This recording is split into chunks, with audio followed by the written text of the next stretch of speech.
सोचिए जरा, हम्म एक गुलाम जिसकी अपनी कोई पहचान नहीं है, कोई आज़ादी नहीं है, सही बात है। और उसकी पूरी जिंदगी किसी और के रहमो करम पर है। हम्म, लेकिन फिर कुछ ऐसा होता है कि कि वो अचानक से सुल्तान बन जाता है। बिल्कुल, महज कुछ ही सालों के भीतर वो एक पूरे उपमहाद्वीप का सुल्तान बन जाता है।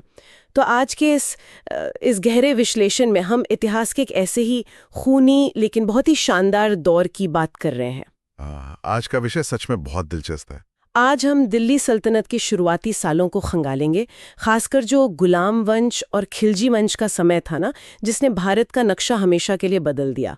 और हमारे पास जो आज नोट्स हैं, जो ऐतिहासिक दस्तावेज और नीतियां हैं, वास्तुकला से जुड़े स्रोत हैं, वो बहुत साफ तौर पर बताते हैं कि 1206 से 1320 का जो समय था, वो सिर्फ राजाओं की कहानी नहीं है। हाँ, मतलब वो सिर्फ लड़ाइयों तक सीमित नहीं था। बिल्कुल, ये एक केस स्टडी है। एक छोटी सी अस्थिर मिलिट्री आउटपोस्ट कैसे देखते ही देखते एक बेहद कड़े और केंद्रीकृत साम्राज्य में बदल गई। वही तो। और हमारी आज की इस चर्चा का मकसद भी यही है, ये समझना कि प्रशासन और अर्थव्यवस्था के वे कौन से कड़े नियम थे जिन्होंने इस पूरे साम्राज्य को आकार दिया। सही कहा। तो इस सफर पर निकलने से पहले ना, मैंने नोट्स में एक बड़ी मजेदार चीज पढ़ी थी। अच्छा। हाँ, राजवंशों के क्रम को याद रखने का एक बड़ा रोचक तरीका दिया गया है स्रोतों में। एक ट्रिक है। मैं सुनना चाहूंगा। ट्रिक है, सब खतरनाक थे सारे लोग। अरे वाह। है ना? वाह। अब देखिए, सबसे स्लेव यानी गुलाम वंश, खतरनाक से खिलजी, थे से तुगलक, सारे से सैयद और लोग से लोधी वंश। ये बहुत ही सटीक तरीका है। इस तरह की जो ट्रिक्स होती है ना, वो इतिहास के इन लंबे कालखंडों को याद रखने के लिए बहुत काम आती हैं। बिल्कुल। तो इसी क्रम में हम सबसे पहले स्लेव यानी गुलाम वंश से शुरू करते हैं। कहानी 1206 में शुरू होती है, कुतुबुद्दीन ऐबक के साथ। हाँ, ऐबक। मुझे ऐबक की कहानी हमेशा से बहुत हैरान करने वाली लगती है।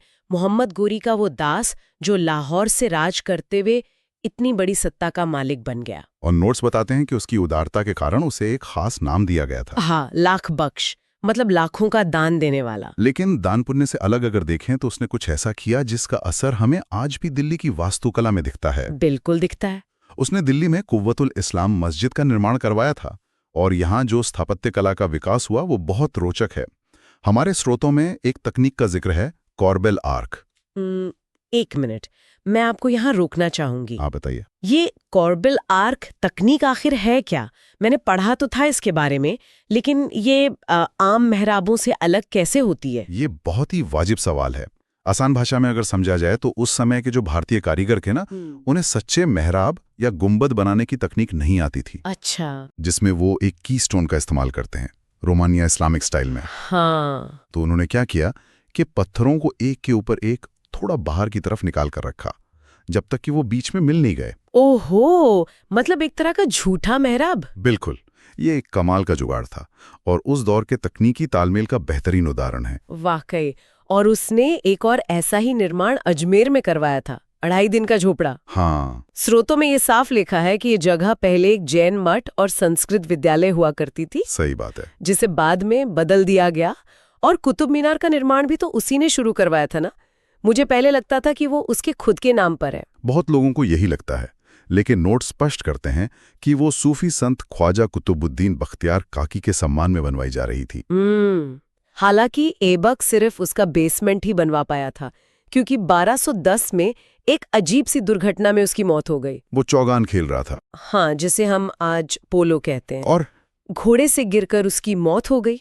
मतलब एक सुल्तान की खेल के मैदान में अचानक मौत। ये दौर ही ऐसा था, अनिश्चितताओं से भरा हुआ। बिल्कुल। और इसी समय पूरब में एक और किरदार था जिसने बहुत तबाही मचा रखी थी, बख्तियार खिलजी। बख्तियार खिलजी का इतिहास बहुत ही हिंसक रहा है। वो गोरी का दास तो नहीं था, लेकिन उसके साथ ही आया था। और उसने हमारे नालंदा और विक्रमशिला जैसे जो महान विश्वविद्यालय थे, उन्हें पूरी तरह नष्ट कर दिया। जो ज्ञान और साहित्य का एक बहुत बड़ा नुकसान था।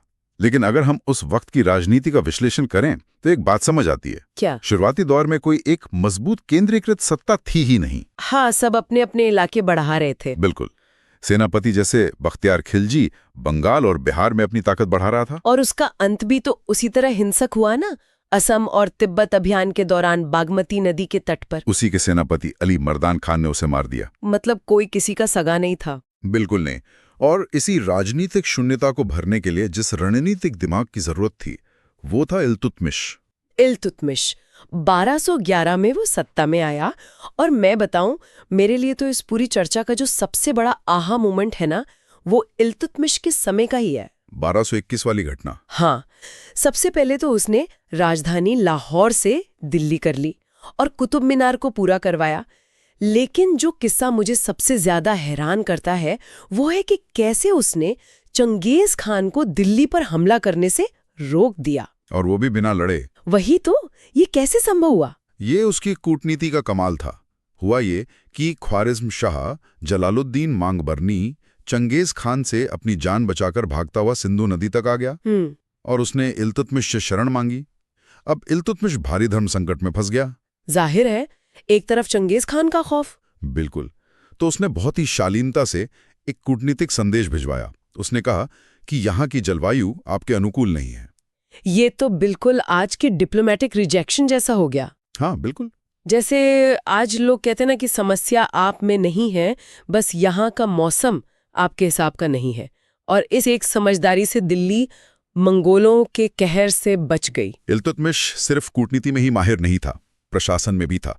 उसने इक्ता प्रणाली की शुरुआत की। हाँ, मैंने स्रोतों में ये इक्ता शब्द बहुत बार देखा है। क्या आप थोड़ा आसान भाषा में समझा सकते हैं कि ये क्या था? आप इसे एक सामंती व्यवस्था कह सकते हैं। इल्तुतमिश के पास सैनिकों को नकद वेतन देने के लिए धन नहीं था। अच्छा। तो उसने सैन्य कमांडरों को सेवा के बदले जमीन दे दी, जिसे इक्ता कहा गया। वहां से वो टैक्स वसूलते और सेना का खर्च निकालते थे। समझ गई। और उसने प्रशासन को काबू में रखने के लिए चहलगानी भी तो बनाई थी। हाँ, 40 वफादार तुर्की दासों का समूह। और अर्थव्यवस्था के लिए चांदी का टंका और तांबे का जीतल भी शुरू किया। वाकई वो साम्राज्य का असली रक्षक था। लेकिन इसके बाद का दौर बहुत ही नाटकीय रहा। 1236 में जब उसकी बेटी रजिया सुल्तान गद्दी पर बैठी। दिल्ली सल्तनत की पहली और एकमात्र महिला शासक। इतिहासकार मिनहाज ए सिराज ने भी लिखा है कि रजिया अपने सभी भाइयों से अधिक योग्य थी। लेकिन कट्टरपंथी समाज और उन चहलगानी अमीरों को एक महिला का सुल्तान बनना बर्दाश्त नहीं हुआ। वही ना, योग्यता ही सब कुछ नहीं होती। उसका पूरा समय साजिशों से लड़ने में बीता। भटिंडा के अल्तूनिया का विद्रोह, फिर उसके करीबी इथियोपियाई दास याकूत की हत्या। उसे कैद भी कर लिया गया था। हाँ, और फिर उसने अल्तूनिया से विवाह कर लिया ताकि सत्ता वापस पा सके। लेकिन 1240 में कैथल के पास खोखर जनजाति ने उसकी हत्या कर दी। ये बहुत ही दुखद था। और ये बताता है कि चहलगानी के वो 40 दास कितने ताकतवर हो गए थे। और इसी तानाशाही को खत्म करने के लिए फिर बल बनाया गियासुद्दीन बलबन, जो खुद पहले वजीर था और उसी चहलगानी का हिस्सा था। 1266 में सुल्तान बनते ही उसने उसी समूह को खत्म कर दिया। उसने तानाशाही का एक नया स्वरूप पेश किया। खुद को जिल्ले इलाही यानी अल्लाह की परछाई घोषित कर दिया। मुझे ये नियम बहुत कठोर लगे। मतलब सिजदा, जिसमें घुटनों के बल बैठना होता था, और पेबोस, जिसमें सम्राट के पैर चूमने होते थे। हाँ, मुझे समझ नहीं आता कि इतनी क्रूरता से लोग और भड़क नहीं गए होंगे। अगर हम बलबन के नजरिए से देखें तो कमजोर शासकों की वजह से ताज का सम्मान खत्म हो चुका था। अच्छा। वो इस बराबरी के भ्रम को तोड़ना चाहता था। ये मनोवैज्ञानिक युद्ध था। इसलिए उसने अपनी लौह और रक्त नीति अपनाई और पारसी नववर्ष नवरोज भी शुरू किया। खौफ का ये राज चला तो सही, लेकिन 1290 में खिलजी क्रांति हो गई। बिल्कुल। जलालुद्दीन खिलजी ने खिलजी वंश की स्थापना की, जो काफी नरम था। स्रोतों के अनुसार उसने हिंदुओं और गैर तुर्कों को भी उच्च पद दिए। लेकिन राजनीति में ये नरमी कमजोरी मान ली गई और उसी के भतीजे और दामाद ने उसकी हत्या कर दी। अलाउद्दीन खिलजी ने, जिसका असली नाम अली गुरशास्प था। हाँ। और फिर जो साम्राज्य का विस्तार हुआ वो अभूतपूर्व था और इसमें मलिक काफूर की बहुत बड़ी भूमिका थी, जिसे गुजरात से 1000 दीनार में खरीदा गया था। 1000 दीनारी। उसी के नेतृत्व में दक्कन के अभियान हुए। देवगिरी के रामचंद्र, द्वार समुद्र, वारंगल के प्रताप रुद्र देव और मदुरई तक। और उत्तर में भी रणथंभौर, चित्तौड़, मालवा। रणथंभौर में तो स्रोतों के अनुसार पहला जौहर देखा गया। और चित्तौड़ में रतन सिंह की हार। अलाउद्दीन उनको सिकंदर सानी कहने लगा था। लेकिन इतने खून खराबे के बीच कला भी तो थी। अमीर खुसरो दरबार में थे। तूतिए हिंद। हाँ, भारत का तोता। उन्होंने कव्वाली, तबला और सितार का आविष्कार किया। उनकी किताबें तुगलकनामा और नूह-ए-सिफिर बहुत अहम है। सही कहा। अब मैं उस सवाल पर आती हूँ जो मैं काफी देर से सोच रही थी। इतनी विशाल सेना और इतने युद्ध, इसका खर्च कैसे निकलता था? यहीं पर अलाउद्दीन का सूक्ष्म प्रबंधन यानी माइक्रो मैनेजमेंट आता है। उसने बाजार नियंत्रण लागू कर दिया, महंगाई को ही खत्म कर दिया। मतलब हर चीज का दाम फिक्स कर दिया। हाँ, अनाज, कीमती कपड़े जिसके लिए सराय अदल बना, और घोड़ों दासों के लिए अलग बाजार।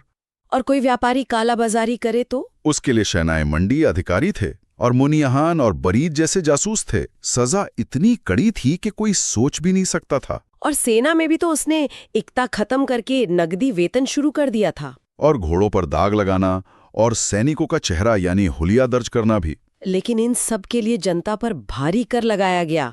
मुस्तखराज नाम का अधिकारी नियुक्त हुआ। बिल्कुल, जजिया और ज़कात तो थे ही। उसने घरई यानी हाउस टैक्स और चरई जैसे नए कर लगा दिए, और सबसे भारी खराज जो किसानों की उपज पर 50% था। और इसके लिए बीघा और बिस्वा में जमीन वापी जाने लगी। 50% तो बहुत ज्यादा है। ये इसलिए था ताकि कुलीनों और मध्यस्थों जैसे मुकद्दम या चौधरी की आर्थिक ताकत को तोड़ा जा सके और वो विद्रोह न कर सके। अर्थव्यवस्था का केंद्रीकरण, और इसके साथ ही अलाई दरवाजा, हौस खास और 1000 सुतून जैसे निर्माण भी हुए। हाँ, और नोट्स में ये भी है कि तोमर वंश के अनंगपाल ने पहली बार दिल्ली को राजधानी बनाया था, और राणा कुंभा ने 9 मंजिला विजय स्तंभ बनवाया था। तो अगर हम इस चर्चा का सारांश निकालें तो हम देखते हैं कि सिर्फ एक सदी में दिल्ली सल्तनत कैसे एक अस्थिर आउटपोस्ट से अत्यधिक विनियमित और केंद्रीकृत साम्राज्य बन गई। बिल्कुल। और अंत में जो लोग हमें सुन रहे हैं, मैं उनके लिए एक विचार छोड़ना चाहूंगी।